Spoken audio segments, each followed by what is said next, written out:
Dragon Champions family? It's Bones88 here, and the pumpkin holidays are here in Corridor, here in Dragon Champions, and my goodness, there's a lot of stuff to go over. Not very many things here, but there's still a lot to go over. We have 5, count them, 5 undead characters added to the game all at once. This may be the most characters I've ever seen added to this game all at once. They did what we asked for. We have the Undead, and I am really excited, except for one thing. Let's get into this. There's a lot of stuff we have to cover, guys. We have 5 kits to do today. So let's get into this, and let's go. I'm excited. Ghoulish greetings to you, champions. Pumpkin holidays are drawing near, and this time we have quite a few special guests visiting us. Fear not, and show them your warmest welcome because they are here to stay. The first 5 heroes of the new Undead race are making their appearance in Corridor, and you will have a chance to be the first to welcome them to your collection these holidays. Those heroes may seem as normal specimen of pride, goblins, human, demon, or panda faction at the first glance. However, keep in mind that they are not from the world of the living. Rumor has it that they are not easily defeated and can come back from dead in their ghost form. Okay. And battle on. But how does one defeat a ghost? We're about to find out. There is a plethora of activities awaiting you during the holidays. Be ready to take part in challenging events, battles, work your way up in the spookiest of tournaments, pick delicious treats and gifts every day, and immerse yourself in ghoulish atmosphere this holiday. Here's what's new in the update 1.5.19. So before we get started, I do have stuff in the test server to show you. We're going to go over the kits and everything else. We're going to read through this real quick, and then we'll go over everything in the test server. And just remember, anything you see in the test server is subject to change. So, we have the Pumpkin Holidays Festival and activities. Take part in spooky events, challenging tournaments, get exclusive cool items, and hero stones in the event pop-up shop. Collect lots of treats and freebies, and welcome the Undead heroes to your collection. So it's the usual seasonal event. There might be something special here and there for each one, but it's the same thing. You got an event you're competing against everybody in. There's different events to get the currency, blah, blah, blah. If you played it, you know exactly what's going on. If you don't, it's just a seasonal event that happens every single month, and you get sort of free stuff. They reward you for spending all your resources, all your chests, and all that, and you get free resources, you could say, to an extent. This is what it's all about, though. We have a new Undead race, and 5 new legendary heroes. Hero stones of 4 of them will be available from Pumpkin Holiday activities. Before we get on here, notice how they said they're all 5 legendary. This is what irritates me. This is ridiculous, and that is bullcrap. I'm not going to go on about it for 10 minutes, but it's bullcrap. They're making them all legendary. But maybe they have a bigger picture. That's why I said in the test server earlier today is I'm not going to complain until I see what the bigger picture is for this Undead. Is each one of these Undead characters going to have their own thing going on? Or is there going to be like 2 or 3 teams worth of Undead coming out? If so, that means that there will probably be rare and epic Undead also coming. If that's the case, I'm all good with it. But if this is the only Undead we get, I'm very irritated. I'm going to shut up about that now and keep going on. So I'm not going to name them off and do all this stuff because we're about to do that. So for the Battle Pass character we'll have next month, it's the Season of Tombs, and we have an Undead named Tombi, I don't know. But he's Pride, Mage, Legendary. And that will begin on November 1st. Significantly increased rewards for the upcoming Battle Pass season, as well as for some tournaments and events. So, I kind of looked past that when I saw this earlier. They're increasing rewards for the Battle Pass, for tournaments, and for some events. That's actually really big.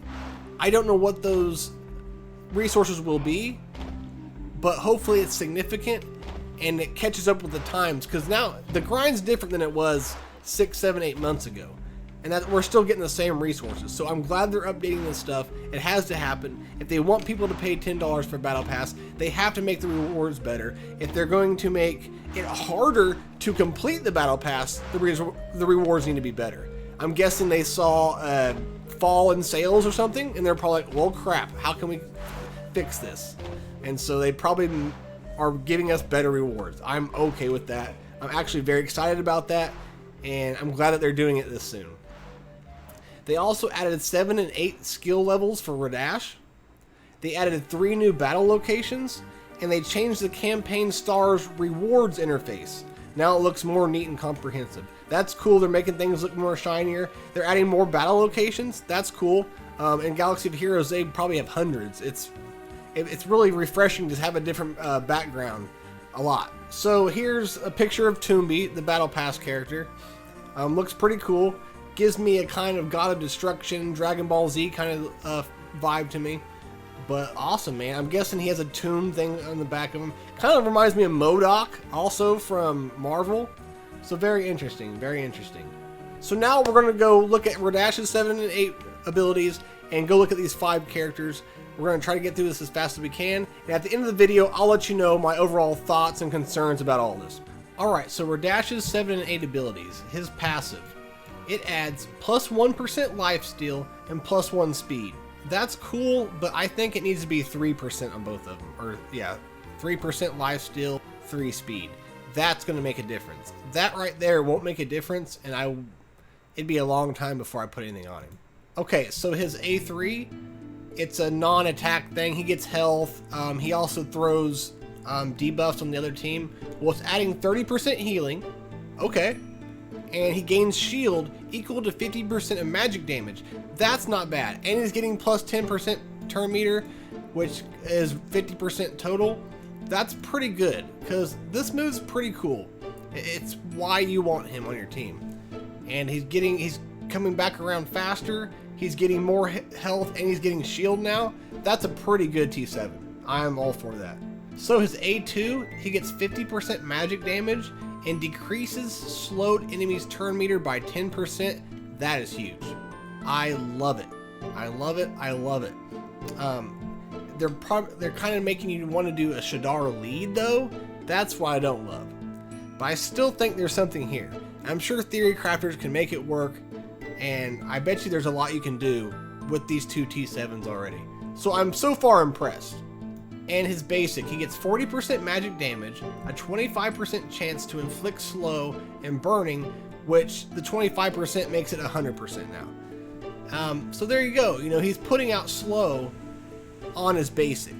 So I'm sure there's a lot you can do from that A2 we just saw. So overall, I think it's cool. There's 2 T7s I would go for sure, and even his basic was good. The only one I didn't like was passive, so I think it was pretty solid, and it's a B+, A- for me. Alright guys, here we are. Here they are, the Undead faction. I mean, there wasn't much of a hint except for like a few days ago, like maybe last Friday or something. Maybe the last week, not even 2 weeks, we've been getting small teasers of these characters, and holy crap, there's 5 of them all of a sudden. And it's what we've asked for. Guys, we've been asking for the Undead faction. It's here. And I didn't realize that they were going to put out a new race, or whatever you want to call it, right after the half-pigs and dwarves. And this is what I've been telling them they needed. Not only did we need an Undead faction, but just a new faction once the last ones have had their cycle. Half-pigs, dwarves have went through their cycle. Their legendaries have been around a couple times. So I'm glad that they're moving on, and they have a new race for us already to farm towards. That's massive. That's huge. That is so awesome of them. I'm going to give them crap when they do something bad, and I'm going to praise them when they do something good. And this is so huge. I gave them 3 months to keep me around, and we're going on the 3 months here, and I'm staying around for a little bit longer. We'll go into January and February is where I'm at right now, and reevaluate what they've done to make the game better. But by that point, it's content time. You know what I'm saying? But we can talk about all that stuff later. We're here to talk about these characters. I'm so excited. We're not going to go in any particular order. We're just going to start from Victoria here and move over. Okay, guys, Victoria. I mean, she looks cool. She looks cool. She looks like a warrior, but mixed with like the stop motion show. It's about the Corpse Bride or something. I don't know, but she looks badass. I love her sword. I love her armor. I love it. I love it. My God, Play Quantum, good job. Hitting. That's another thing I've never complained about, their ability to create characters, create kits for those characters, make them unique, and it's always fun. Sometimes it needs a nerf, sometimes it's a little broken, but they do a great job overall. And very rarely does that happen where something's broken or something. So, okay, I mean, I'm just talking about how they look. Let's get into the kit. So she's a leader. She's a human bounty hunter, warrior, legend, undead leader. Okay, so all you really need to know is she's a human. And she's a leader. So, with level 6, her leadership ability is all allied undead gain 20% life steal. All allied undead gain shield equal to 40% of their maximum health for killing an enemy. Okay, interesting. So you can only do that 5 times, obviously, because there's only going to be 5 characters. But this might be good for PvE. Just remember that. And does that count towards imps and, you know, the Gorm's pigs and stuff? I don't know. Ghosts gain 30% potency and 50% physical and magic damage instead. Now remember, when we read earlier, I don't know anything about the mechanic, but when these characters die, I guess they come back as ghosts. So that's what they say when ghosts gain 30% potency. There's some mechanic where they'll come back after you kill them. So they all have kind of a revive ability, and their kits are completely different when they're ghosts. That's cool, man. That's awesome. This is what I've been wanting. I am so excited. Play Quantum, this is the first time I've been excited in a long time for this game. All right, passive. Increases physical damage by 15% for each ally with less than 100% health other than ghosts. So notice it said ally, not just undead. When an ally dies, gains damage increase and haste for 2 turns. When an ally Darien dies, removes all debuffs just before. Victoria survives a fatal blow, removes all effects active on her and recovers 100% health. She becomes ghost for 2 turns. Can be triggered once per battle. Ghost heroes can't be targeted if there's any other allies and can't be damaged. The hero dies when the effect expires. So yeah, it seems like there's a lot going on, but it sounds cool. So her A3 at level 7 applies accuracy increase, potency increase, and armor increase for 2 turns and restores 30% turn meter to all allied humans and undead. Removes all debuffs from defenders instead and restores 30% turn meter if they have no taunt. So it's kind of explained weird. I don't know if only she's getting these buffs or the whole team is, but she is feeding 30% turn meter to the entire team, which is pretty cool. She's removing all debuffs from defenders, but when it says instead, I don't know what that means, because she's restoring turn meter to that if they have no taunt. So I think if the defenders have taunt, she's removing all debuffs. If she doesn't, she's giving turn meter to them so they go again faster so they can get taunt. That's very unique, and I just think that's cool. A2. Deals 280% of physical damage to all enemies. Inflicts crit chance decrease for 2 turns. Instantly cools down Darien's inspiring blow. It's very interesting because she has a lot of Darien synergy, so it's going to be interesting trying these people out. Her basic deals 300% magical damage to an enemy. Restores 20% of maximum health if the target has received damage to the health. This is crazy. I don't know how I would use her yet. We'll just have to do a stream or something of us messing around with them. So let's move on because we have a lot. Mick Rat. I love the name. Mick Rat. I love their names too. They do a good job. I love his ghost rats. That's hilarious. He's like a little necromancer kind of guy. Love it. I love his little face. I love it. He has a ghost foot. Strange. I love the little pack rat. Got him in his little backpack. Look, he's setting it down. That was cool.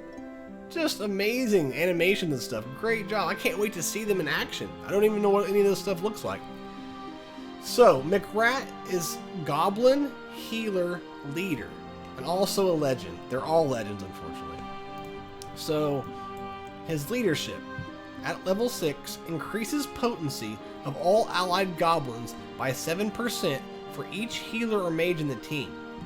All allies gain shield, equal to 30% of their maximum health for defeated allied goblins. So, I mean, I don't know. It might be good. Once again, I'm not a theory crafter, so there's probably something you can get out of that, but it didn't sound that great. So his passive, at level 7, he does not take damage from poison. Gains 2 stacks of poison for 3 turns at the beginning of the turn. Increases magic damage by 13% for each stack of poison on himself. McRat survives a fatal blow, removes all effects except poison active on him, and recovers 100% health. He becomes Ghost for 2 turns. This can be triggered once per battle. Ghost heroes can't be targeted if there are any other allies and can't be damaged. The hero dies when the effect expires. Once again, I'm confused by the ghost thing and all that, but it'll make more sense once we can test him out and stuff. But pretty much in a nutshell, he's doing more damage with the more poison he has on him, but no one can inflict poison on him. He can only inflict it on himself, which is strange. That maybe keeps you from breaking the game a little bit. If you have a team that puts poison on him, he's probably going to go crazy on the team, but that would be a good counter, so I'd be okay with that. Once again, not sure. We'll test him out a little bit. So his A3 deals 320% of magic damage to all enemies, removes 1 stack of poison from him, and redistributes it among enemies, starting with enemies with the lowest health. Heals all allies for 60% of McRat's magic damage for each enemy afflicted by poison. So he's a lot like Kevin Bob. That's what he's reminding me, but just with poisons. So I'm very excited about trying him out. I know there's going to be some crazy comps, and once everyone gets a hold of him, this is going to be fun. And we're only on the second character.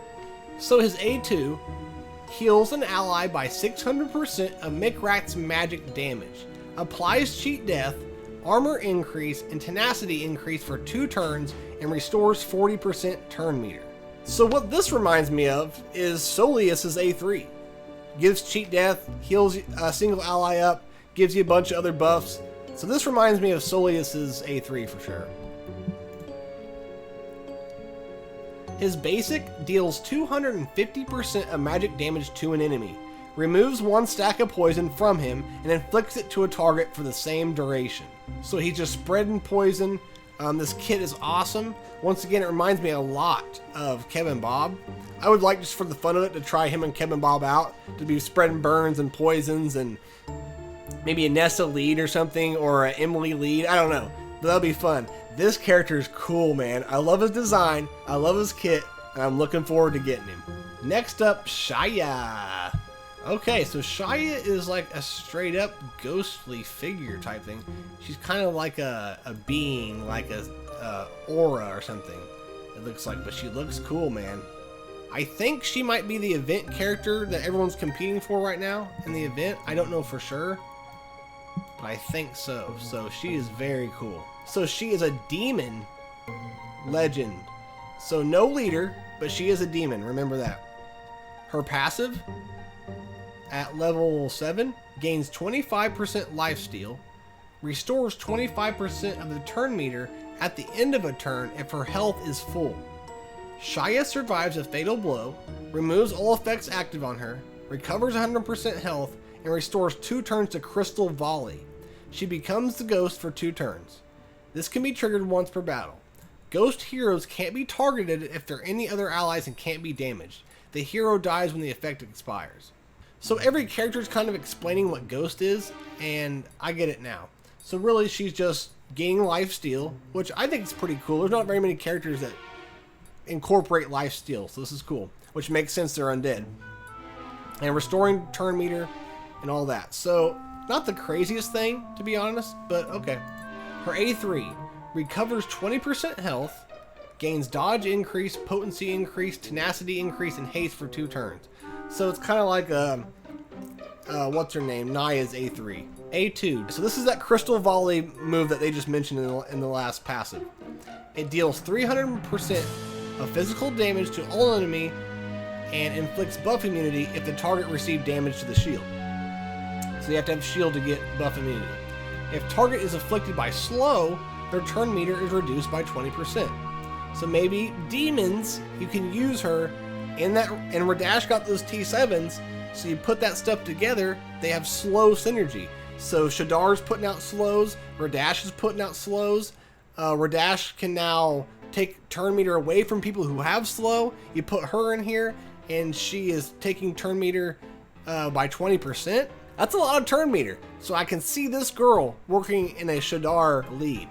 So her basic deals 300% of physical damage to an enemy. It inflicts healing block for 1 turn if the target is afflicted by bleeding. Inflicts bleeding for 2 turns otherwise. That's a really cool basic. I am down with that too. Alright, so that's Shia. Let's move on.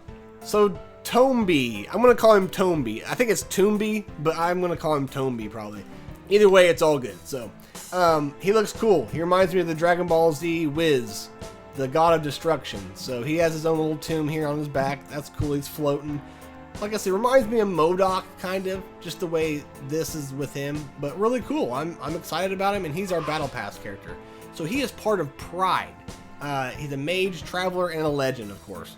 I wish they would have brought us a Pride tank through all this, but I'll take what we can get. So his passive, he's not a leader. His passive increases magic damage by 15% and an additional 5% for each allied undead. Tombi survives a fatal blow, removes all effects active on him, and recovers 100%. I'm not going to read what Ghost is. Every one of these characters explains what Ghost is. So, pretty much increases magic damage by 15% and additional for every undead. So the more undead with him, the more he does. His A3 removes all debuffs, gains crit damage increase and debuff immunity for 2 turns. Applies to a random allied sarcophagus taunt, which I don't know what that is, for 1 turn, or prolongs the effect of taunt for 1 turn. If he doesn't have Ghost, he gains a shield equal to 300% of magic damage.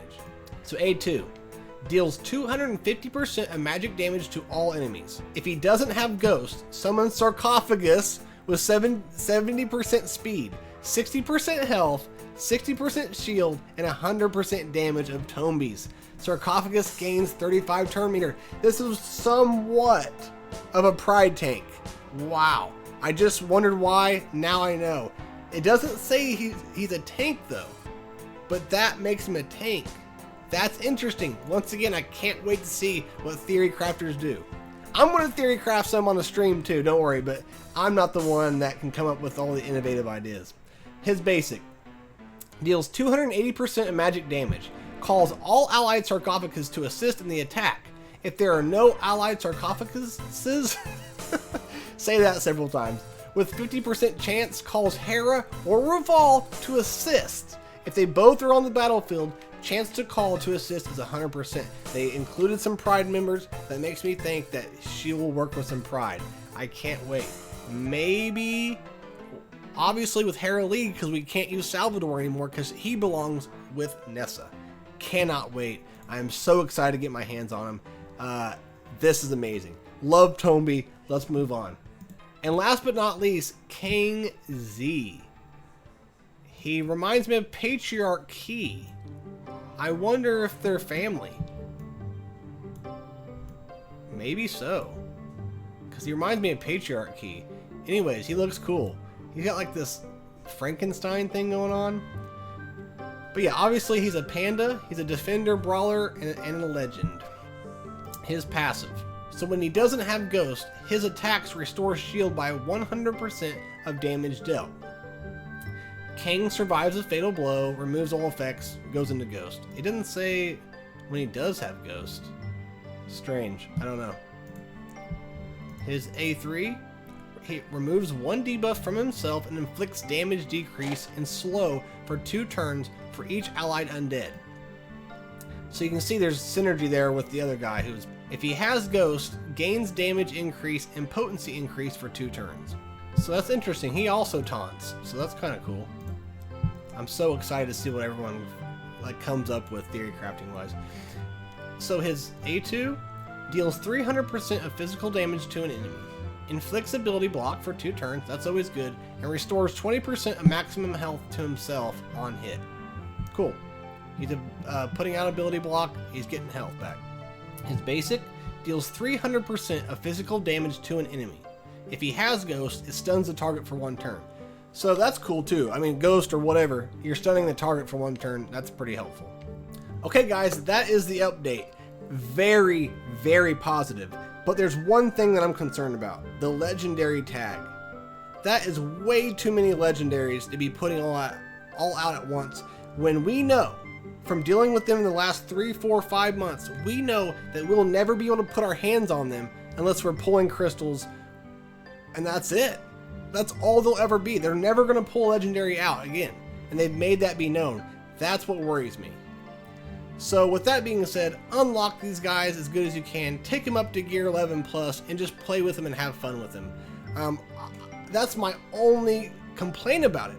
But after reading things, I think they're going to release some more epic characters, more rare ones that are undead. They have to. And I told them this in the test chat. I'm okay with it now. I'm not going to complain about it. But here in 3 months, they have to be farmable somewhere or get ready to catch some more flack. And I'm sure you all would agree with that. And I'm not going to complain now, but that's my one concern in all of this. But I love it. They're listening to us. They somewhat gave us a way to farm Kulai and Tellius. I want to let you know that I'm not happy with how they did that, but they did the very least they could to at least keep us by for another month or two, right? So they did give us that. That tells me that they're listening somewhat. Last month was like, whatever. This month is huge. I'm sorry, but these 5 characters have kept me around for another 2 or 3 months. It is. But in order for me to be happy in 3 months, content. You've gave me a bunch of characters that'll make me happy, that I can try to kind of work towards somehow. I don't know how, to be honest. But I'm happy. No matter what, I'm happy right now. And that's all I want. But I won't be happy in 3 months if not only some of these guys aren't farmable somehow, but there's not content on the table. This isn't meant to be a negative video though. That's all I wanted to say about my concerns about it. Other than that, I'm excited. We got these undead that I've asked for months. XMG's asked for months. Everyone that's just in the community has asked for the undead and they gave it to us. And they hit it out of the park for the most part. I hope they have some like minions like skeletons and vampires and, you know, zombies and things like that. Hopefully also. I mean, I hope that's what they do, but who knows. On top of that, they increased the rewards and almost everything. That's bigger than what you think. And the Radash 7 and 8s were awesome. So yeah, 0 complaints from me except for the legendary thing. Let me know what you guys think. Let me know your guys' concerns about it. And let's have a discussion. If you haven't already, come join my Discord. Lots of great talking. We got everything. Marvel, Star Wars, Hero Collectors, any game you want to talk about. If you want to talk about gaming and anything else nerdy, come by Discord, hang out with us. And I'm always there talking. So yeah, with that being said, I love you guys and I'll catch you guys next time. Peace.